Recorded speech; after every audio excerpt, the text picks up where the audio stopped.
I gave you my heart. Hey Ali, welcome back to my channel. My name is Aradhya Jain. To this whole world, you may be a single person, but for your family, you are their whole world. हो सकता है इस पूरी दुनिया के लिए आप महज एक इंसान हो, पर आपके परिवार के लिए आप उनकी पूरी दुनिया होते हैं। तो कहानी है एक 10 साल के बच्चे की। एक ऐसा बच्चा जिसने फुटबॉल को अपनी लाइफ बना लिया था। फुटबॉल से उसको इंस्पिरेशन मिलती थी और वो उसका पैशन था। उसने इसके बारे में अपने पेरेंट्स को बताया। उसके पेरेंट्स ने उसका फुल सपोर्ट किया और उसे एक फुटबॉल के कोच के पास लेके गए। सब कुछ अच्छा था। फुटबॉल के कोच ने उसकी आंखों की चमक देखते ही उसे बता दिया कि तुम बहुत आगे जाओगे। उसका पैशन ही कुछ ऐसा था जो उसकी आंखों में ही दिख जाता था। सब कुछ बहुत अच्छा चल रहा था। कुछ समय बाद, कुछ सालों बाद, 10 साल बीतने के बाद एक ऐसा समय आया उसकी लाइफ में जो उसके लिए बहुत स्पेशल था। एक ऐसा समय जो उसे एक नेक्स्ट लेवल पर पहुंचा सकता था। सक्सेस की सीढ़ी थी वो कदम। बहुत इंपॉर्टेंट था उसके लिए। उसके जस्ट एक दिन पहले वो शाम में अपने फ्रेंड्स के साथ एक कार में निकला घूमने के लिए, पर अनफॉर्चुनेटली उसका एक एक्सीडेंट हो गया। एक बहुत बड़ा एक्सीडेंट के तुरंत बाद उन्हें हॉस्पिटल में एडमिट कराया गया। सब बहुत प्रे कर रहे थे कि वो बस बच जाए। वो बच तो गए, लेकिन डॉक्टर बाहर आए और एक बहुत ही दुखद समाचार उन्हें सुनाया। उन्होंने कहा कि वो बच तो गए हैं, पर उनके कमर का नीचे का हिस्सा पूरा पैरालाइज हो चुका है। अब क्या फुटबॉल खेल सकते थे? नहीं, वो चल भी नहीं सकते थे। सब बहुत दुखी हो गए, सब रोने लगे, वो खुद भी रोने लगे। उन्हें 1.5 साल तक हॉस्पिटल में रखा गया। किसी भी नॉर्मल इंसान के साथ अगर ऐसा कुछ होगा तो वो अपनी सारी होप लूज कर देगा और नेगेटिविटी की तरफ चले जाएगा। उसके दिमाग में बहुत नेगेटिव थॉट्स आएंगे। पर इस समय में भी उस लड़के ने अपने दिमाग में एक भी नेगेटिव थॉट को हावी नहीं होने दिया।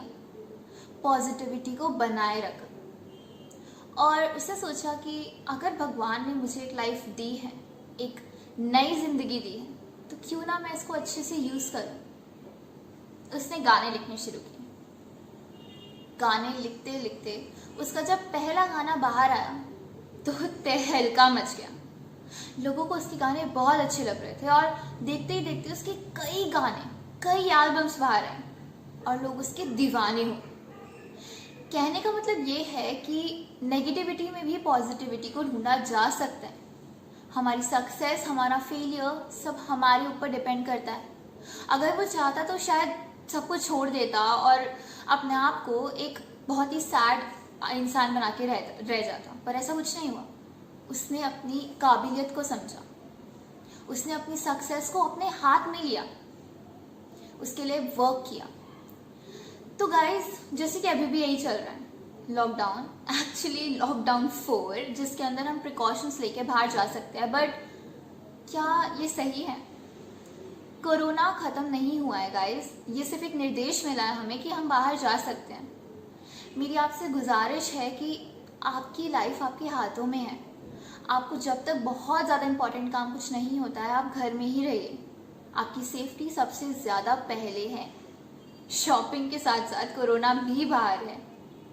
अपनी अगर हम इन सारी ख्वाहिशों को जो हमने इतने टाइम से छुपा के रखी है, अगर हम इसको थोड़े टाइम और सह लें तो क्या पता हम सेफली बाहर जा सकें। कहते हैं ना, जान है तो जहान है। हमारी लाइफ होगी तभी हम उसके आगे कुछ कर सकते हैं। कुछ समय बस हमें प्रिकॉशंस रखने हैं और घर में रहना है। कौन सी बड़ी बात है, हम सेफ रहेंगे। हमारी लाइफ हमारे हाथों में है गाइस। हमें सिर्फ उसे पहचानना है। और अगर हमें बाहर जाना भी पड़ा तो हमें बहुत बहुत प्रिकॉशंस का ध्यान रखना पड़ेगा। मैं बस एक ही चीज़ कहूँगी, घर से घर निकलो भी बाहर, पहले पहनो मास्क। घर से घर निकलो भी बाहर, पहले पहनो मास्क। सोशल डिस्टेंसिंग का करो पालन। सोशल डिस्टेंसिंग का करो पालन। आकर धो हाथ। सिर्फ पानी ही काफी नहीं, साबुन से धो हाथ। 20 सेकेंड तक हाथ धोने से हो जाएगा वायरस का नाश। तो guys, stay home, stay safe and keep proper precautions अगर आप बाहर भी जा रहे हैं। एंड लाइक ऑलवेज आई से, you guys always motivate me, so keep motivating me. इस वीडियो को लाइक कीजिए, शेयर कीजिए एंड अगर अभी तक आपने मेरा चैनल सब्सक्राइब नहीं किया है तो प्लीज़ इस चैनल को सब्सक्राइब कीजिए। Bye bye, see you in the next video.